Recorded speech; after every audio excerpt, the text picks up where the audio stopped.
ဒီကနေ့ဗီဒီယိုမှာတော့ကမ္ဘာပေါ်မှာအပြင်းထန်ဆုံးနဲ့အသက်အန္တရာယ်အပေးနိုင်ဆုံးယောဂါတွေထဲကတစ်ခုဖြစ်တဲ့အီဘိုလာယောဂါနဲ့ပတ်သက်ပြီးဘလို့ကြိုးဝင်ကာဝယ်နိုင်မလဲယောဂါဖြစ်လာခဲ့ရင်ရောဘလို့ကုသမှုတွေခံယူနိုင်မလဲဆိုတဲ့အကြောင်းအရာတွေကိုအသေးစိတ်တင်ပြပေးသွားမှာဖြစ်လို့ဗီဒီယိုကိုအဆုံးထိကြည့်လိုက်ကြရအောင်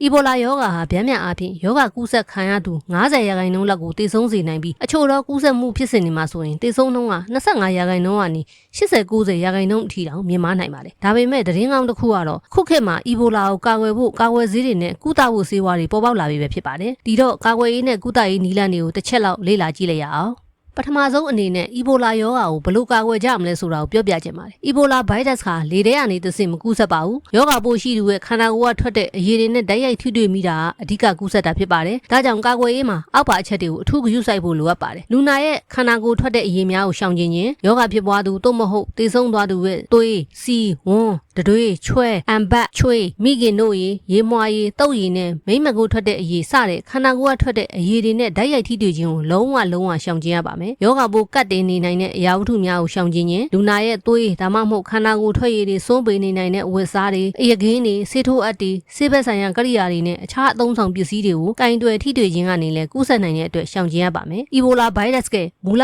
လက်ခံကောင်တွေဟာလင်းနိုတွေဖြစ်နိုင်တယ်လို့ပညာရှင်တွေကယူဆထားကြပါတယ်ဒါအပြင်တောတွင်းကမြောက်တွေဂေါ်ရီလာတွေချင်ပန်စီတွေတောစိတ်တွေနဲ့ဖြူကောင်တွေကနေတဆင့်လဲကူးစက်နိုင်ပါတယ်။ဒါကြောင့်ဒီလိုတောရိုင်းလိမ့်ဆန်တွေအထူးသဖြင့်၎င်းတို့ရဲ့အသားစိမ်းတွေတွေးတွေနဲ့ထိတွေ့ခြင်းစားတောက်ခြင်းတွေကိုရှောင်ကျဉ်ရပါမယ်။ဘေးကင်းလုံခြုံသောတင်းကြပ်မှုစနစ်ကိုကျင့်သုံးခြင်းဖြင့်လဲအီဘိုလာယောဂါနဲ့သေဆုံးသွားသူတွေရဲ့ရုပ်အလောင်းကိုထိတွေ့မိရာကနေကူးစက်မှုကိုကာကွယ်နိုင်ပါတယ်။ဒါကြောင့်အတုပအခမ်းအနားတွေနဲ့ရုပ်အလောင်းတွေကိုမြုပ်နှံတင်းကြပ်တဲ့နေရာတွေမှာအလောင်းကိုဓာတ်ရိုက်ထိတွေ့ခြင်းမလုပ်ဘဲဘေးကင်းလုံခြုံတဲ့နည်းလမ်းတွေနဲ့တင်းကြပ်ရပါမယ်။ပြီးသွားများအတွက်ကျန်းမာရေးစောင့်ကြည့်ခြင်းကတော့အကယ်၍သင်ဟာအီဘိုလာယောဂါဖြစ်ပွားနေတဲ့ဒေတာတွေကနေပြန်လာခဲ့မယ်ဆိုရင်ကိုယ့်ရဲ့ကျန်းမာရေးအခြေအနေကို21ရက်တိတိစောင့်ကြည့်ရပါမယ်။ဘာဖြစ်လို့လဲဆိုတော့ယောဂါပိုးဝင်ပြီး2ရက်ကနေ21ရက်အတွင်းမှာယောဂါလက္ခဏာတွေစတင်ပြသနိုင်လို့ပဲဖြစ်ပါတယ်။ယောဂါလက္ခဏာပြလာရင်တော့ချက်ချင်းဆေးကုသမှုခံယူဖို့အရေးကြီးပါတယ်။ဒီကနေ့ခေတ်မှာအီဘိုလာယောဂါအတွက်အသိမှတ်ပြုကာကွယ်ဆေးတွေရှိနေပါပြီ။အမေရိကန်အစားအသောက်နဲ့ဆေးဝါးကွပ်ကဲရေးဦးစီးဌာန FDA ကနေ Avavo ဆိုတဲ့ကာကွယ်ဆေးကိုအီဘိုလာမျိုးစိတ်တစ်ခုအတွက်အတည်ပြုပေးထားပါတယ်။နောက်ထပ် Zevdan-O နဲ့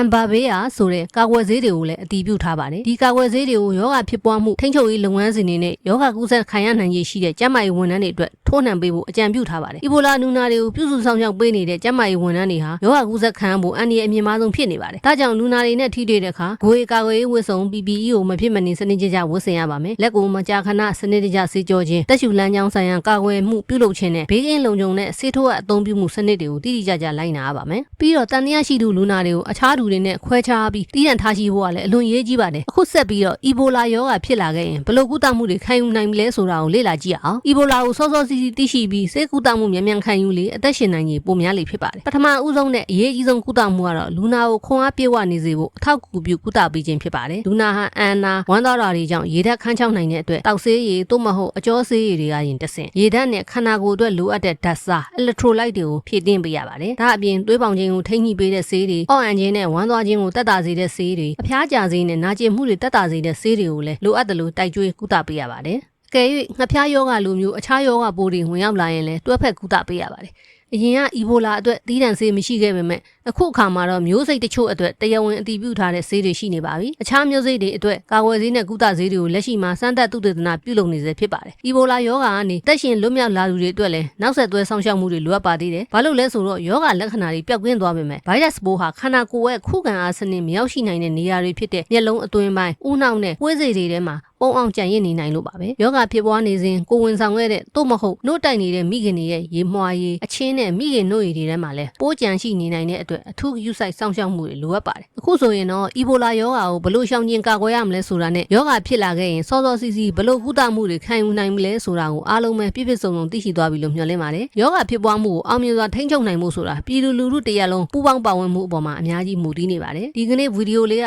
တင့်အတွက်အကျိုးရှိစေတဲ့ဆိုရင်like and share လုပ်ပေးဖို့မမေ့ပါနဲ့နော်။ညံစမ်းဖြေဆိုဖို့လည်းထပ်သွင်းပေးထားပါတယ်။နောက်ထပ်ကျမ်းမာရေးနဲ့ပတ်သက်တဲ့ဘူးတုဒတွေကိုဆက်လက်တင်ဆက်ပေးသွားမှာမို့ကျမတို့ရဲ့ channel လေးကို subscribe လုပ်ထားပေးဖို့တိုက်တွန်းချင်ပါတယ်။ကျေးဇူးတင်ပါတယ်ရှင်။